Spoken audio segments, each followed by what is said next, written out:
The NES launched in 1985, but it actually began life in Japan a couple of years before its Western debut as the Nintendo Famicom, a story you've probably heard. The NES, a redesigned, westernized version of the Japanese original. Unsurprisingly, many popular NES games began life in Japan as Famicom games. Some others, though, didn't make the cut and never appeared over here.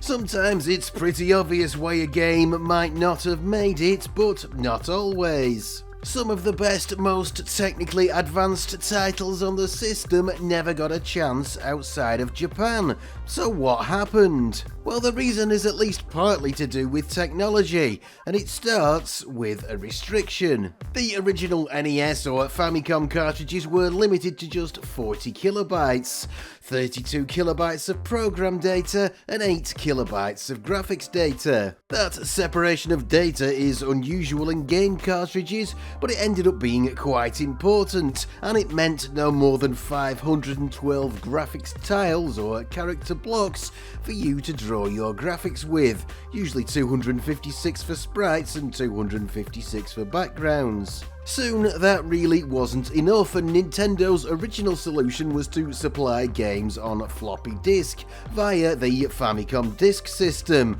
but that didn't go to plan long term. Other games developers working on the Famicom, though, came up with the more obvious solution: bigger cartridges. Jaleco was first out of the gate in 1985 with City Connection, which had a massive 48 kilobyte capacity, 32 kilobytes of program data, and two 8 kilobyte banks of graphics data, 1024 tiles to play with. You can't just shove more capacity into a cartridge and expect it to work though, so they also included the components needed for the Famicom to access this memory too. To add extra storage, you need to find some way of swapping it in and out of the console's memory map, which is why circuitry like this is called a mapper, though often more casually called an enhancement chip. Other companies quickly followed, initially borrowing Jaleco's mapper circuit, but soon developing their own, more sophisticated cartridges. A new generation of games arrived that broke out of the 40 kilobyte restriction with great results, like Konami's Gradius, a 64 kilobyte cartridge with four 8 kilobyte graphics banks. Having graphics in a separate bank might sound like a minor detail, but this quirk of the Famicom and NES architecture allowed mapper chips to be much more powerful because they could directly manipulate graphics data.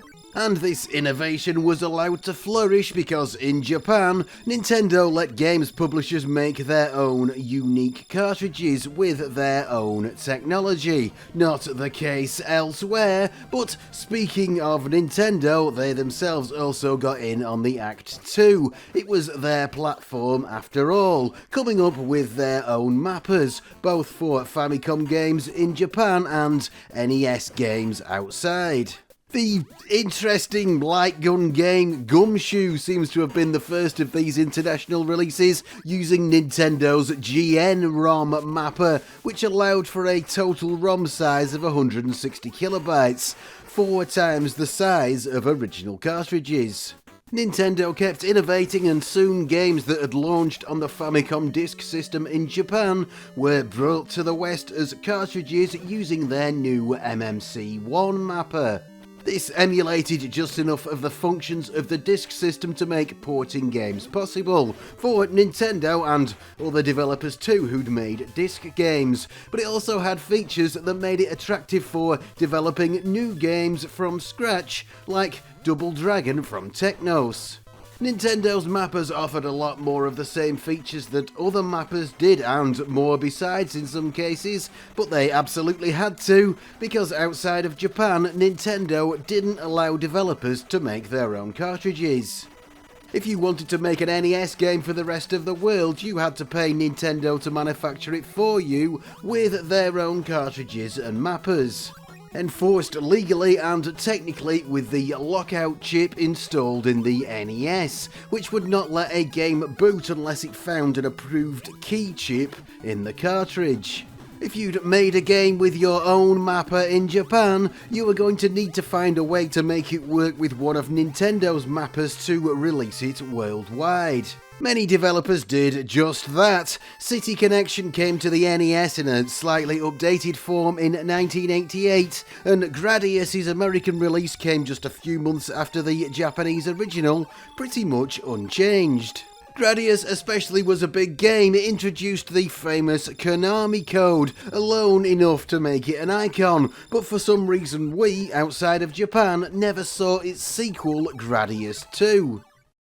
And this is the big issue, because Gradius II really is a great game in every respect, and one that surely could have won fans worldwide. A conversion of Konami's own arcade sequel, which debuted just a few months earlier. This was not a quick cash-in though, but a brilliant home version produced by the originator. With amazing graphics, huge bosses, destructible levels, and some very nice voice samples. Released in 1988, it set a new standard in Famicom games, loaded with brilliant coding tricks and utilising hard-won knowledge of the Famicom's inner workings. And hey, it's a straight-up action game, not a word of Japanese text in the whole thing.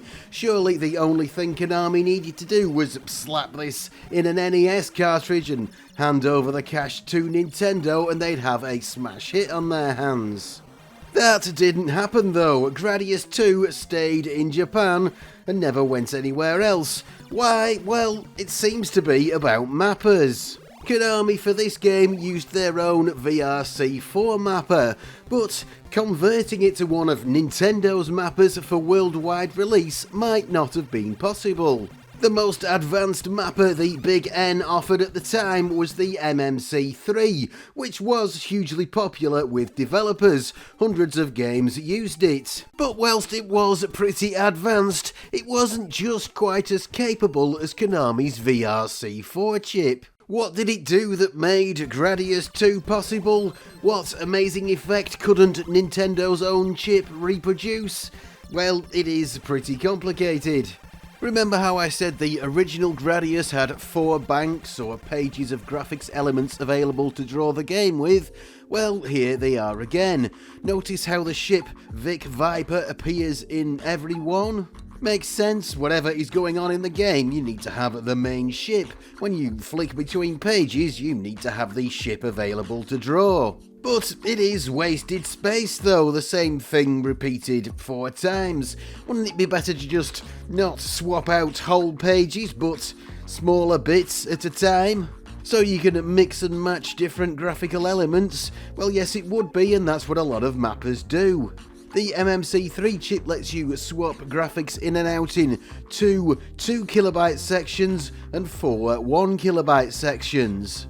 The VRC4 chip used in Gradius, on the other hand though, allows all 8KB to be switched out in 1KB sections, or 64 tiles at once. So yes, it's not this game's amazing smooth 4-way scrolling or the dozens of objects on screen at once that this magic mapper makes possible, but details. It lets the game swap in and out different graphical elements with more granularity. It allows for this fairly complex animated flame background to appear with different types of enemies, or this huge core boss with one type of enemy switched to this corridor section with another, and then onto this crawling boss. The MMC3 chip makes you choose whether you want the sprites or the background tiles to swap in and out in small chunks, but the VRC4 lets you do both at once. Would it have been totally impossible for Konami to have released this game with Nintendo's mappers? Was it doomed because of its advanced technology and Nintendo's rigid requirements? Well, probably not actually. In the end, there might be a bit more to it than that, but that is a topic that I will come back to at the end of the video. But let's move on now to look at some other games that were even less likely to make it out of Japan, starting with Digital Devil story Megami Tensei II. Coming out in 1990, sadly an era when Japanese game developers still thought that Western gamers didn't care about Japanese RPGs at all. And they were probably right. Yes, newer games in this sprawling franchise get localized as a matter of course, but not this back then. A dungeon-crawling RPG with an overworld map. It's pretty stylish and got quite an intriguing plot, but possibly a little too adult, too religious for the NES. But there's one thing about this game you won't ever see, or should I say hear, on the NES, no matter what mapper would have been allowed because of this game's expansion audio.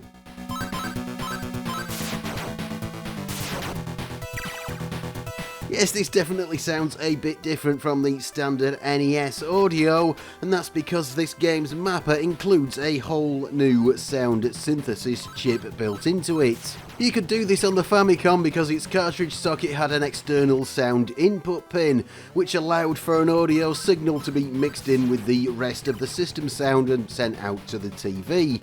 But on the NES, that same pin was moved to the expansion socket on the bottom of the console. No one really knows why, but it makes extra audio not impossible on the Western NES, but a lot more difficult. There is a mod you can do to make this work, and it isn't particularly complex, but no one would ever release a commercial game that required it. But as I've already hinted, there's more than just technical reasons, more than just unpopular genres that might prevent a game crossing the Pacific.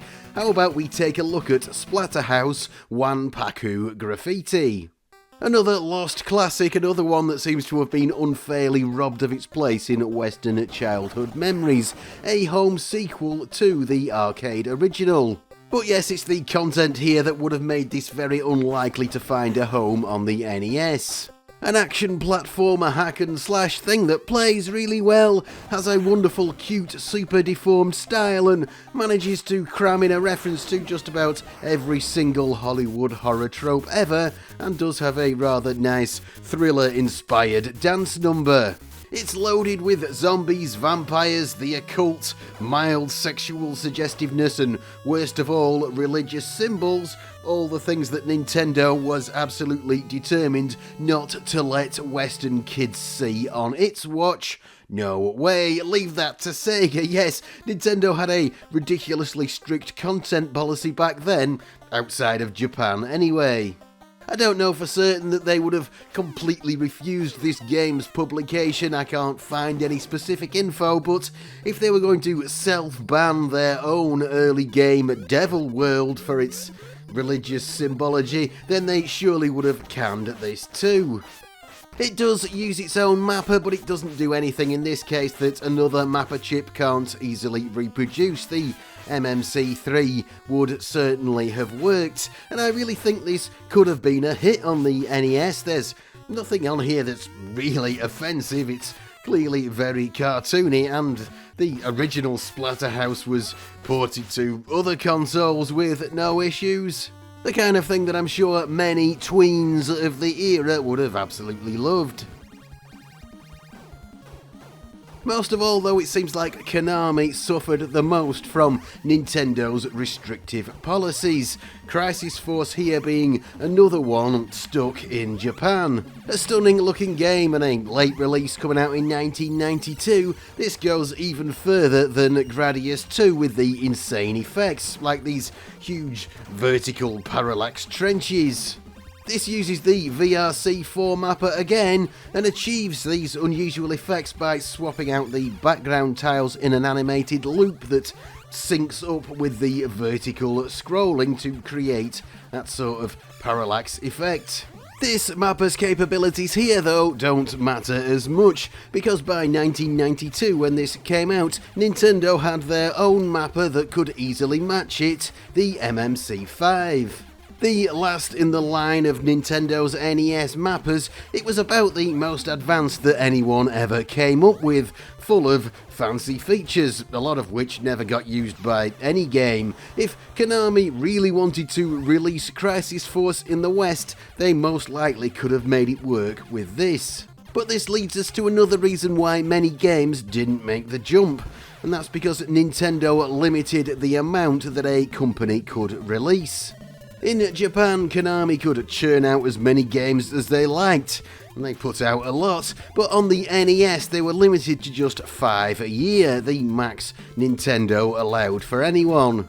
Konami even went as far as to create a shell company, Ultra Games, to allow them to release another 5 under a different name, presumably covering the mouthpiece of their old-timey telephone with a hanky to disguise their voice. Hello, yes, this is Ultra Games, and we are completely unrelated to Konami, I assure you. That did seem to be enough to fool Nintendo, but one game ran the gauntlet of all these restrictions, faced every bar to being released and still made it. Yes, it's Castlevania III. A game I'm sure I don't need to introduce. The Japanese original made use of Konami's new VR6 mapper, but it was reprogrammed to work with Nintendo's MMC5 when it made it to the West. It also featured expansion audio originally, and that meant that the Western NES release had to have a totally rewritten soundtrack. And also there were some content changes too. Some of these seem to have been minor tweaks and revisions that many games go through, but the game in Japan was a tiny bit more graphic in some details. Not by much, but some very minor nudity was edited. Quite a lot of work must have gone into preparing this for its Western debut, but it just goes to show that if there was a will, there was a way, and if a game was going to be big enough, well, it was worth going to great lengths to meet Nintendo's requirements. And this wasn't the only game that Konami revised when taking it out of Japan. They did it with a few of their titles, including Contra, which was totally rejigged, going from a 256KB VRC2 cart to a 128KB Nintendo UN ROM cart, cutting out some details entirely, but also using innovative compression techniques to cram more into a smaller space. And on top of that, the European release had a total rebrand and a graphical overhaul to meet stricter content requirements in Germany. There's plenty of other examples I could give, but it is pretty clear that Nintendo's rules added an extra layer of complexity to bringing a game to the NES.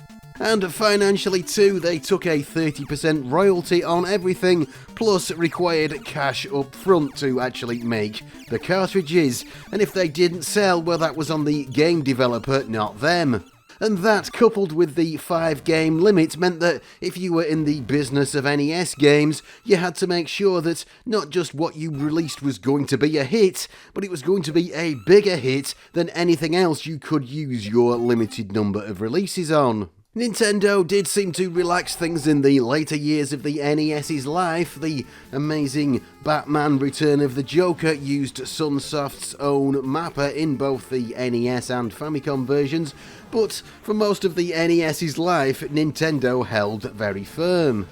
So the real reason so many of the most advanced Famicom games never made it to the NES was that Nintendo's restrictions made it tough to bring them here technically and legally, even if it didn't require much localization.